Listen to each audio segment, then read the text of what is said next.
Seguro que muchos conoceréis las tablas de alineamiento. Son tablas habitualmente de 3×3 que indican si un personaje es bueno, malo o se mantiene neutral entre esos dos polos, y también si es legal, caótico o neutral entre esas dos opciones. Esto da lugar a 9 combinaciones posibles donde podemos llegar a entender cómo funciona la moralidad de un personaje. En este vídeo hablaremos sobre qué es cada cosa de la tabla, pero principalmente para qué sirve y cómo llevarlo todavía más allá.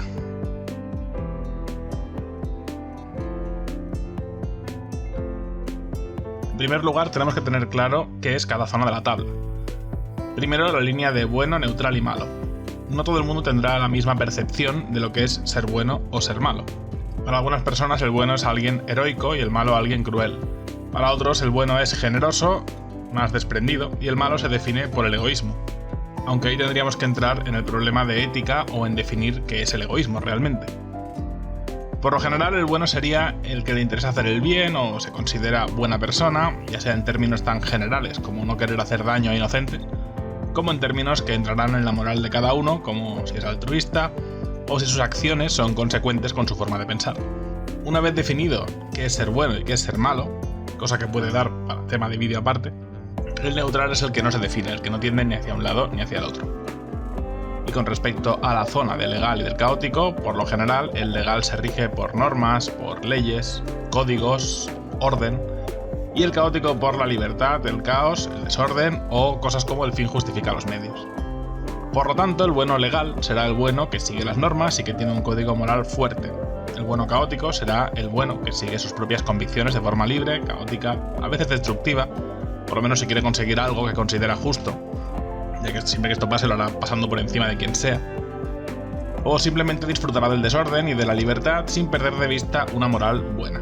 El bueno neutral entonces será el que, siendo claramente bueno, no se define ni por unos códigos y normas muy concretos, ni tampoco es un agente del caos, ni de la libertad, ni de conseguir sus fines a cualquier precio. No se encasilla en ninguna de las dos y se adapta a lo que venga mejor en cada situación. Para los neutrales, el neutral legal sería el prototipo del juez implacable, el que le interesa mucho más que se cumplan las normas y la ley sin interesarse por si la moralidad dice una cosa u otra. Suelen ser personas autoritarias o con convicciones muy firmes que no siempre se alinean con las del prototipo del héroe. El neutral caótico sería el personaje que, por supuesto, no suele tener ningún bando, suele ir muy a su aire, que no está demasiado alineado, por lo tanto, ni con los buenos ni con los malos, que solo quiere hacer lo que le dé la gana, sin restricciones, que no le interesa hacer ni el bien ni el mal. No es que sea malvado ni disfruta necesariamente de hacer daño a los demás, y mucho menos a inocentes, pero tampoco tiene por qué querer salvarlos, por ejemplo, ni sentir pena por ellos. La libertad y el caos le mueven mucho más que la moral. El neutral puro, por lo tanto, será alguien que no se defina en ninguno de los dos lados o que prefiera adaptarse a varios de ellos. Pueden ser personas más tibias e indefinidas o pueden tener una fuerte convicción que indique que estar en ese centro es lo más razonable para su vida o el contexto en el que se encuentre. Por último, los malos. Creo que el más difícil de comprender de esta tabla siempre es el malo legal. Para muchos no tiene sentido encontrar a alguien que sea cruel y villano, pero que siga las leyes y se le nombre como legal. Precisamente eso es de las cosas que hacen interesante esta tabla. Sería un personaje que tiene fines malvados, que no le importa matar a inocentes, que quiere imponer su poder, que tiene mucho rencor y odio dentro, y este rencor lo transmite contra los demás. Cosas de este estilo que solemos identificar como malvados, pero que se aferra a unas convicciones muy centradas en códigos de honor, en el orden, en cosas que considera absolutas. A veces tenemos al villano honorable, por ejemplo, o también puede ser alguien que no duda en matar a aquellos que no se alineen con una ideología o que no cumplan una norma que sea absoluta en su cabeza. Por ejemplo, si estás en mi ejército, no puedes desertar y mucho menos que sea por cobardía, matando sin piedad a todos los cobardes que intenten huir en una guerra, por ejemplo. El malo caótico, por el contrario, es mucho más fácil de entender. Sería el que solo piensa en la destrucción, matar por matar o hacer cosas malas para pasárselo bien. El malo neutral no es tan extremo en ninguno de los dos casos, no disfrutaría del caos gratuito o por lo menos no le haría falta. Pero tampoco se caracterizaría por seguir ningún código en concreto, salvo tal vez alguna norma suya propia que él valore, pero poco más. Con todo esto sobre la mesa vamos a hablar de para qué sirven estas tablas.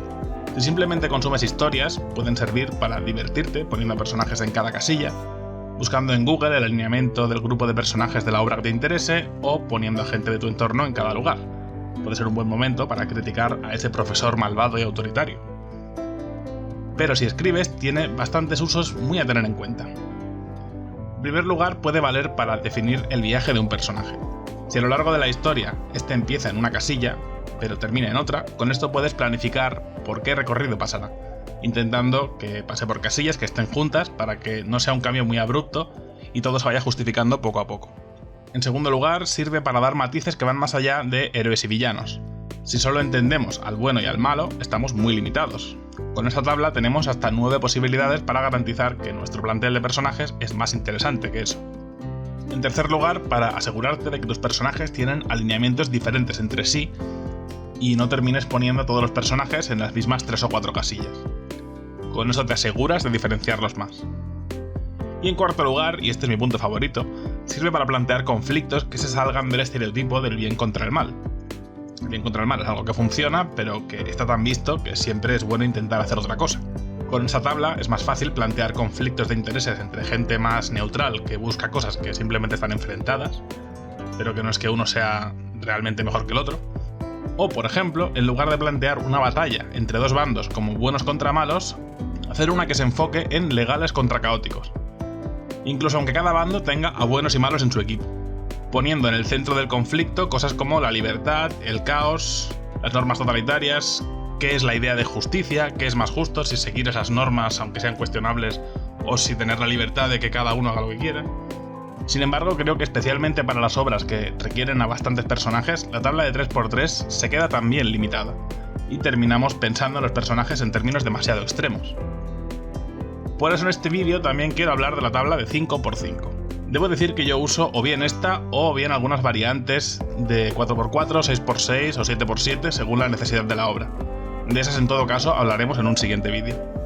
Si se entiende la tabla de 3×3, entender la de 5×5 también es fácil. Es simplemente dar un extra de matices a cada casilla. Eso sí, hay que aprender 4 términos nuevos.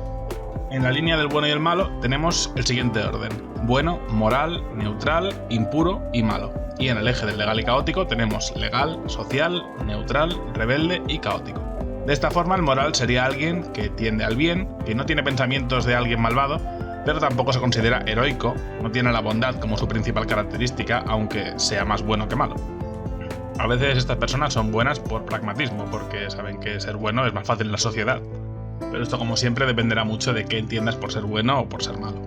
El impuro, por el contrario, sería alguien que es algo malo o que tiene ideas algo oscuras, pero que están muy teñidas por una faceta más neutral y más desinteresada. Personas que pueden ser bastante antagónicas, pero que en el fondo no son tan malas. Que pueden tener cosas como cierta oscuridad, cierto odio. Pueden hablarle muy mal a la gente, pero de vez en cuando a lo mejor sale alguna luz. En el otro eje, el social sería el que se mueve en las normas y las leyes, las entiende e incluso tiene algún tipo de código, pero puede romperlas tanto en tanto y no quiere ceñirse a eso de forma extrema, no quiere que eso defina su vida. Simplemente las entiende muy bien y las respeta habitualmente. Normalmente son personas con convicciones definidas, que de vez en cuando hablan de ellas o las intentan compartir con el resto, pero que en ciertos momentos pueden ser bastante flexibles. Mientras que el rebelde será alguien que desafía la idea de códigos y normas, pero solo cuando se lo intentan poner en la cara. Tiene rechazo hacia esas cosas, simpatiza mucho más con la libertad, pero no es un abanderado en ese aspecto. Más bien es que si intentas ser muy totalitario o muy legal con él, pues seguramente es cuando empezará a mostrar ese lado precisamente más rebelde. Creo que con estos matices de la tabla de 5×5 es mucho más común encontrar el perfil de personas reales del día a día que no sean tan buenas, tan malas, tan legales o tan caóticas. Tener presente eso ayudará a hacer personajes más humanos. También viene bien la tabla de 5×5 para matizar a personajes que popularmente sean conocidos por un alineamiento concreto. Por ejemplo, en la tabla de 3×3, estos de aquí seguramente son considerados todos como buenos legales. Pero en la de 5×5 tal vez podemos dejar solo a uno como bueno legal y a los otros 3 situarlos en las tablas vecinas perfectamente. En el siguiente vídeo hablaremos de más trucos para usar estas tablas aplicadas a cada tipo de historia, qué beneficios tiene y cómo eso puede ayudar a enriquecer mucho más una obra. Por hoy lo dejamos aquí. Dime qué te ha parecido el tema, si crees que le puedes dar uso, cuánto conocías de esto o qué experiencia has tenido con este tipo de tablas. Deja un like y suscríbete si te ha gustado y si quieres más. Nos veremos en próximas historias. Hasta la próxima.